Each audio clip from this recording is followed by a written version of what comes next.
Pri nas je pač tako, da imamo dolgo tradicijo, z dolgo tradicijo pridejo številne zgodbe in pri nas je temeljno vodilo srce in zgodba. To pomeni, da naš marketing bazira v večini na naših zgodbah, s tem se diferenciramo in zgodbe vemo, da so danes tiste, ki prodajajo. Mi na srečo naše zgodbe znamo na primeren način predstaviti in potrošnik to nekako z veseljem sprejema, ker ceni prave, avtentične, lokalne zgodbe, s katerimi se lahko tudi poistovetijo.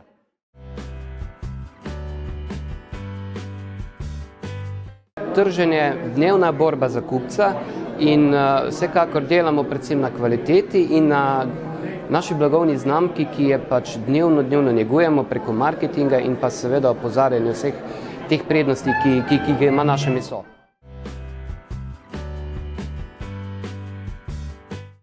Mi vedno na prvo mesto postavljamo produkt, tako kot piše v knjigah. Značilnosti produkta, kaj nas loči od ostalih in potem poskušamo to poudariti, izpostaviti, povedati na kupcu razumljiv način.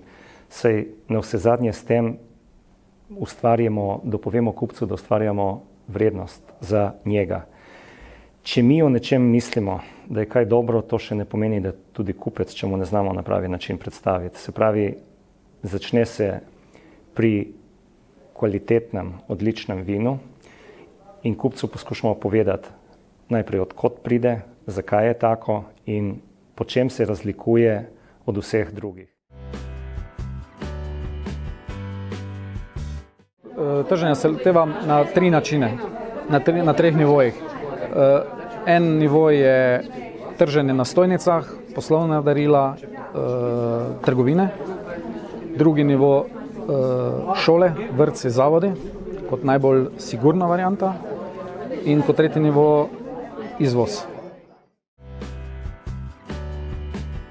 Vzpostaviti moramo tudi ta splet za slovenske razmere velikih, srednjih in malih pridelovalcev in vsi skupaj sporočati isto zgodbo.